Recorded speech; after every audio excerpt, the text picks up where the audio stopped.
आदमी पार्टी ने अब तक का सबसे जोरदार प्रहार किया है। राघव चड्ढा जो आम आदमी पार्टी के सांसद हैं, उन्होंने कहा है कि सबसे पहले अगर किसी का बुलडोजर कहीं चलाना है तो वो भारतीय जनता पार्टी के दफ्तर पे चलाइए, अमित शाह के घर पे चलाइए, जो केंद्रीय गृह मंत्री हैं।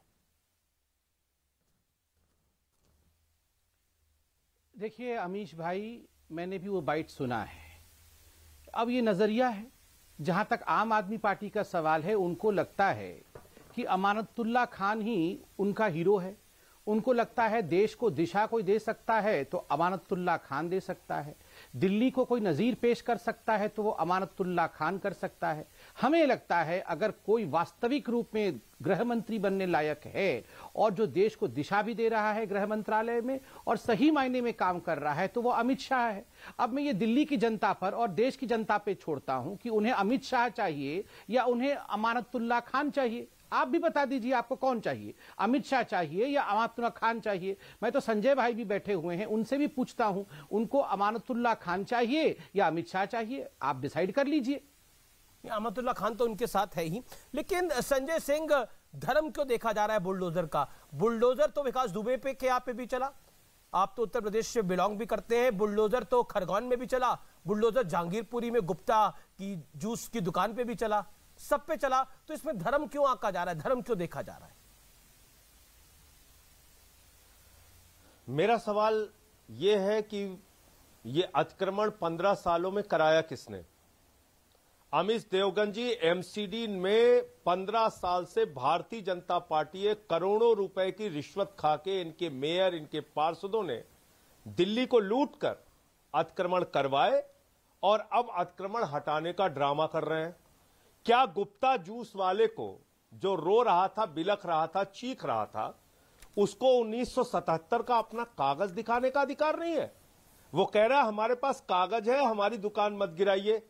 कह रहे नहीं साहब, हम तो बुलडोजर चलाएंगे, हम तानाशाह हैं इस देश के, हम तो हिटलर हैं, हम तो गिराएंगे दुकान।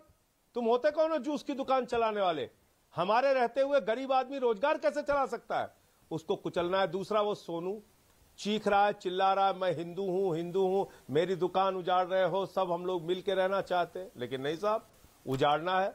मुसलमानों पे भी बुलडोजर चल रहा है, हिंदुओं पे भी चल रहा है, आपने ठीक कहा। लेकिन इससे पहले का सवाल यह है, क्या भारतीय जनता पार्टी के उन नेताओं के घरों पर बुलडोजर नहीं चलना चाहिए जिन्होंने करोड़ों रुपए लेके अतिक्रमण करवाए 15 सालों में? संजय जी, क्या आपने इनको अपने वक्तव्य को रखा? सुबह सपना आया, दिन में एक मिनट में पूरा कर लूं। जी, आप पूरा कर लीजिए। आपने उनको नहीं टोका, मुझे भी पूरा कर लेने दीजिए। टोक नहीं रहा, मैं सवाल पूछा था, तो अपनी बात को पूरा क्या इनको अचानक दिन में, हाँ फिर पूछ लीजिएगा, मैं फिर जवाब दूंगा आपकी बात का।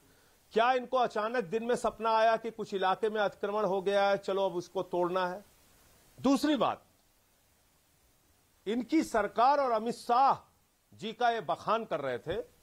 इनकी सरकार का बखान ये मैं लेके बैठा हूं। इनकी सरकार का बयान है, देश के सदन में 3400 दंगे 4 साल में मोदी जी के राज में हुए। 3400 दंगे। लोग इनको लाए थे महंगाई कम करने के लिए, अशिक्षा दूर करने के लिए, अस्पताल बनवाने के लिए, स्कूल बनवाने के लिए, काला धन लाने के लिए, रोजगार देने के लिए, किसानों के फसल का दाम दोगुना करने के लिए 3400 दंगे करा रहे हैं। दूसरी चीज, रोहिंग्याज के साथ इनके क्या संबंध है बताना चाहिए। जी, रोहिंग्याज के साथ इनके क्या संबंध है इनको बताना चाहिए। खुद सरकार ने कहा कि उनको पता ही नहीं कितनी संख्या है रोहिंग्याज की देश भर में। तो रोहिंग्याज के साथ मिली भगत करके आप देश के अंदर दंगे करा रहे हैं, नफरत फैला रहे हैं। बिल्कुल 2020 में दंगे बीजेपी ने कराए, 2020 में दंगे अमित शाह जी ने कराए, 2022 के दंगे बीजेपी और अमित शाह ने कराए। इनके घरों पर, इनके कार्यालय पर बुलडोजर चलना चाहिए और तभी इस देश में शांति रह सकती है, तभी दंगों से निजात मिल सकती है। ये दंगा कराने वाले गुंडे, संजय जी, अब आप जवाब मुख्यमंत्री के घर पे जो लोग हमला करते हैं, जी, उनको पार्टी के दफ्तर में बुला के सम्मानित करते हैं। लेकिन